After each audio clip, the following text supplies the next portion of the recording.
बम बम महाराज जी, जैसे आप अटल जनशक्ति पार्टी के राष्ट्रीय प्रभारी हो और जिस तरह आपने किसानों के लिए जो आवाज़ उठाई, क्या अभी तक कहीं से कोई मैसेज आपके पास आया?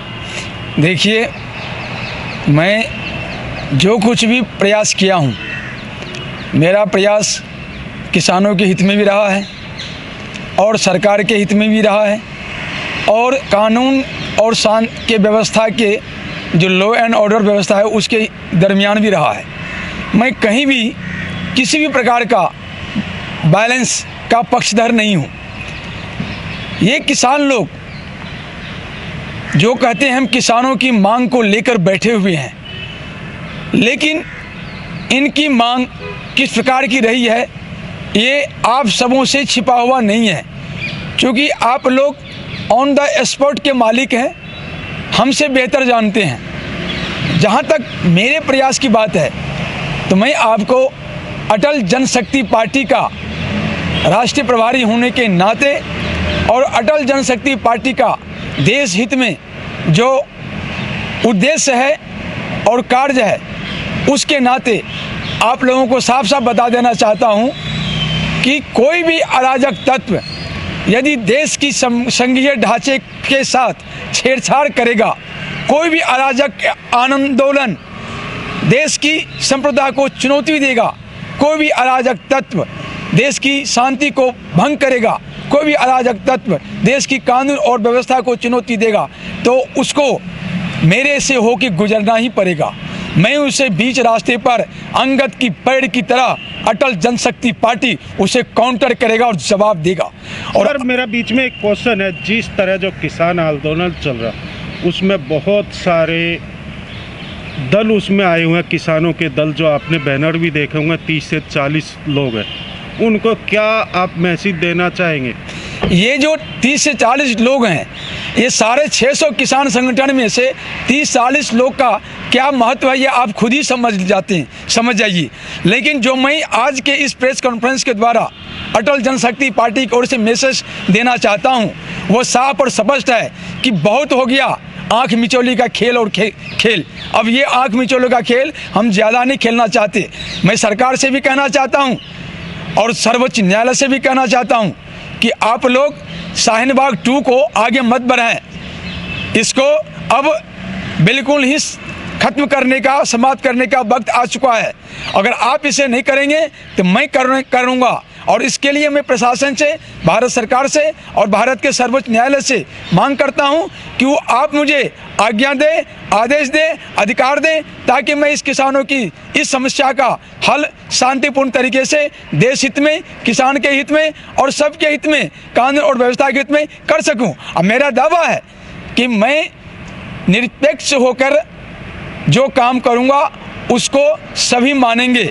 मैं तो शुरू से कह रहा हूं, जो अगर ये किसान जो आंदोलन कर रहे हैं, हालांकि ये तो गैर किसान है, बावजूद अगर ये आंदोलन कर रहे हैं किसानों के मांग को लेकर, तो मैं इनको साफ साफ कहते आया हूं, जो आप किसान बिल को गलत साबित कर दें, मैं अपने रिस्क पर 100% इस बिल को वापस कर दूंगा, रद्द कर दूंगा। लेकिन इसके लिए मेरी शर्त यही है, आपको इस बिल को गलत साबित करना होगा, या फिर अगर आपके पास में इस बिल से बेहतर कोई विकल्प है आप वो विकल्प दीजिए, अथवा अगर आप वो भी नहीं देते हैं तो सरकार जो आपके साथ बातचीत कर रहा है, हालांकि मैं अगर सरकार में होता, मैं प्रधानमंत्री होता या मैं राष्ट्रपति होता या मैं गृह मंत्री होता या मैं कृषि मंत्री होता, तो हम आपको पहले दिन ही 2-2 कह देते, आप इस काबिल नहीं है और आप जाइए।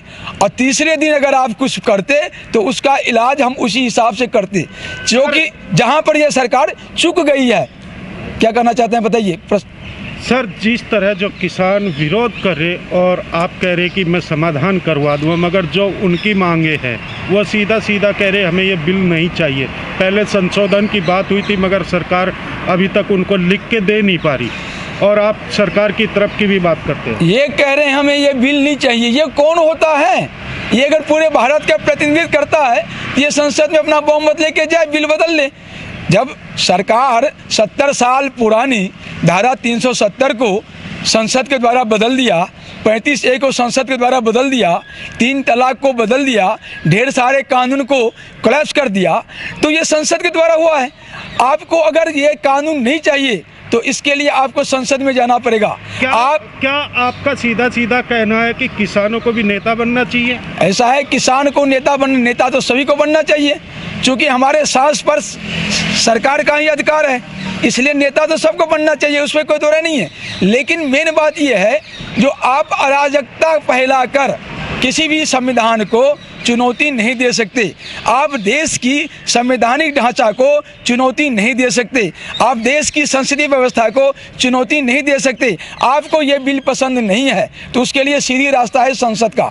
दूसरी बात, इसमें सर्वोच्च न्यायालय भी दखल नहीं दे सकता। अगर सर्वोच्च न्यायालय इस प्रकार दखल दे के बिल पर कोई उंगली उठाता है या आदेश देता है तो सर्वोच्च न्यायालय अराजक परिपाटी को देश में जन्म देगा। इसलिए मैं साफ साफ कहता हूं, जो सर्वोच्च न्यायालय भी संसद द्वारा पारित कानून को रद्द करने की क्षमता नहीं रखता है, और मैं साफ कहता हूं इसमें सर्वोच्च न्यायालय भी आदेश जारी नहीं कर सकता है। और मैं साफ ये भी कहना चाहता हूं, अगर ये लोग या तो बिल को गलत साबित करें अथवा इससे बढ़िया विकल्प दे, नहीं तो अगला अटल जनशक्ति पार्टी का कार्यक्रम है, जो ये किसान संगठन के राकेश टिकैत हैं या और भी सरदार जी हैं, जो भी हैं, उन मुखियाओं के घर पर जाके अटल जनशक्ति पार्टी के कार्यकर्ता किसान मोर्चा जाकर धरना देगा और सरकार के पक्ष में, बिल के पक्ष में धरना प्रदर्शन करेगा और इन किसानों को काउंटर करेगा, क्योंकि ये जो किसान हैं गलत तरीके से देश को बर्बाद करने के तुले हुए हैं। इनका उद्देश्य किसानों का हित नहीं है, इनका उद्देश्य ये है जो देश में किस प्रकार विदेशी कंपनी का रुतबा बरकरार रहे, किस प्रकार देश की कंपनी, चाहे पतंजलि हो, चाहे अडानी हो, चाहे अंबानी हो, चाहे देश की जो विदेशी अपनी कंपनी है उस कंपनी को नुकसान दे। अरे वो हमारा कंपनी है, हमें वाहवाही होनी चाहिए, हमारी कंपनी विदेशों में जाके कारोबार करे, हमारा पतंजलि विदेशों में जाकर कारोबार करे, हमारा अडानी विदेशों में जाकर कारोबार करे, वहाँ से मुद्रा देश में लाए। हमारा जो मुद्रा आज विदेशी कंपनियां, हजारों विदेशी कंपनियां धारा प्रवाह के तहत हजारों करोड़ रुपया प्रतिदिन विदेशों में ले जा रहा है, उसको रोकने के लिए ये अडानी है, अंबानी है, ये पतंजलि है, इनको हमें बरिया देनी चाहिए। ये क्या कर रहे हैं, विदेशों से पैसा लेके, फंडिंग लेके इनको रोक के विदेशी कंपनी को रोकना चाहते हैं। इनका मकसद किसानों का हित नहीं है, इनका मकसद है विदेशी कंपनियों का हित, और उनका पैसा लेके ये उनकी चाल चल रहे हैं। आज तक ये अमेजन का विरोध नहीं किया, आज तक ये पेप्सी कोला का विरोध नहीं किया, आज तक ये किसी भी विदेशी कंपनी का विरोध नहीं किया। इनको है सिर्फ जो देश का जो भी कंपनी है वो आगे अगर बढ़ रहा है, उसका विदेश में नाम हो रहा है, उनकी सब कुछ बढ़ रही है, वो नहीं बढ़नी चाहिए, वो नीचे आनी चाहिए। ये लोग इस सोच के आदमी है, इसलिए अटल जनशक्ति पार्टी अब इनके घरों पर जाके, राकेश टिकैत के घर पे जाएंगे और भी जो मुख्य है उनके घर पे जाके धरना लगाएंगे और धरना देंगे। Like, share and comment. To subscribe this channel, please press the bell icon.